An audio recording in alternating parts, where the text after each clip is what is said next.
Hello, everyone. I'm Larry Ridley, and this is the NFL on EA Sports. Anticipation is mounting for today's game, and we've got two quarterbacks looking to make an impact. It's the Steelers going up against the Dolphins. With that, let's go down to Miami.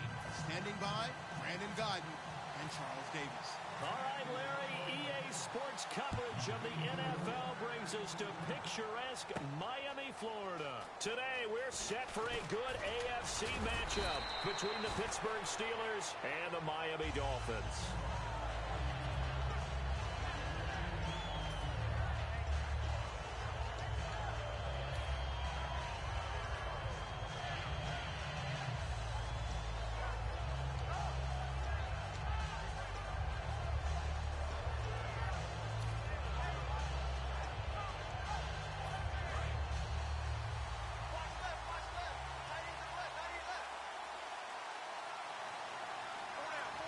They come up with one running back. That's Bell.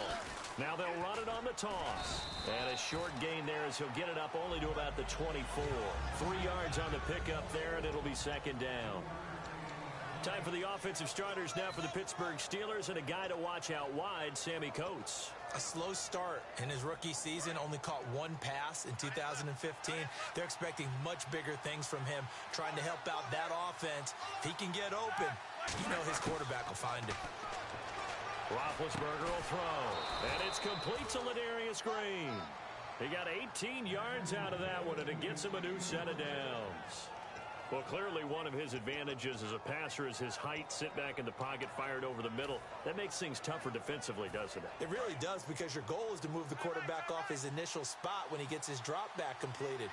But when you have that type of height, he can stay in there if he's willing to take the hits and just fire over the top, which saves him time and actually completes a play a little bit quicker than it normally does for a quarterback who has to slide and find open space to throw. Bell, AFC title game, of course, went out with a groin injury. And what did that do to Pittsburgh? Because is your star back, you game plan with him in there, he goes down, what happens? It's not just him running the ball.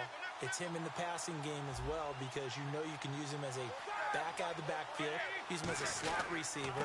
He can run routes as well as a wide receiver outside the numbers. So when you take all that out of the game plan, it changes what you're going to do. It limits your play calls. And because when Le'Veon Bell's on the field and he has the ball in his hands, they think they can score at any time. See if they stay on the ground for second down.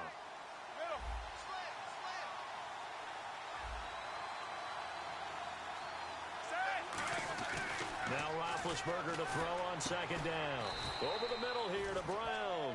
Against New England, Brown, 7 catches, 77 yards. So he finishes the year over 1,200, 106 receptions, but his lowest total since 2012. And he didn't get involved in the game catching the ball very early. It took a little while before they got going with him, and at that point they were already chasing New England on the scoreboard.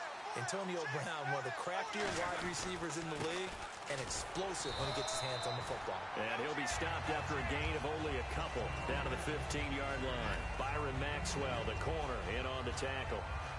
That's a good play by the guys on the defensive side of the ball. Held him to a gain of 2. And that changes the playbook a little bit now for the guy calling plays. 2nd and 8. Now he's got to probably think about going to the air instead of maybe staying with the ground game. And he'll be hit as he releases it, and that'll fall incomplete. I know in every game we do, we talk about momentum. That was a momentum play lost. And now there could be a letdown because they didn't get the interception. Yeah, you could almost hear the collective gasp on the sideline. Into a double team, and it's intercepted. It's picked off by Jelani Jenkins. And a big turnover there as his guys will get the football back.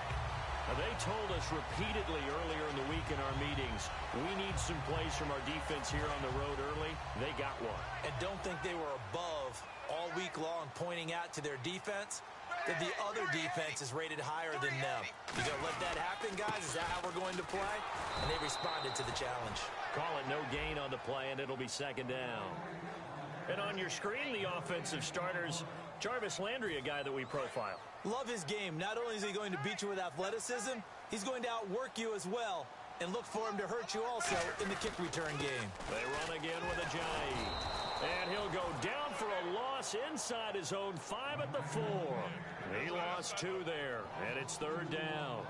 Stephon Tuitt came out at Notre Dame as another one of those really tall defensive ends, and you just wonder, would they be able to have the leverage to bend and make plays?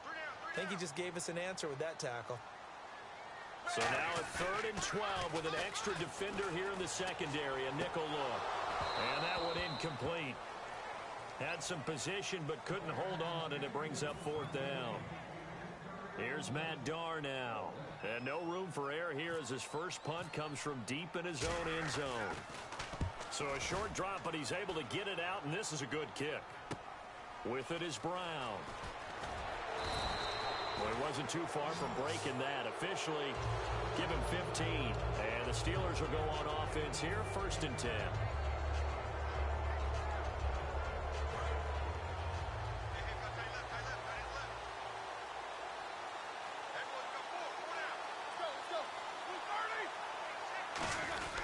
They'll start out on the ground with Bell. Takes to midfield, but no further. Just a yard there. The defensive end, Cameron Wake, brings him down. Cameron Wake makes plays like that look simple because I think he plays with excellent leverage. Really does a nice job of being lower than the offensive guy trying to block him and gets underneath them and goes up and down the line of scrimmage to make those types of plays. They kept him to a short run play there. And he's going to be out of bounds down inside the 20 at the 15. There will always be a place for methodically marching the ball downfield. But when you can pick it up in big chunks and strike like that, have explosive plays, that's often the difference in winning and losing. Those types of plays that can knock a defense off balance, that'll drive a team towards a victory. I do know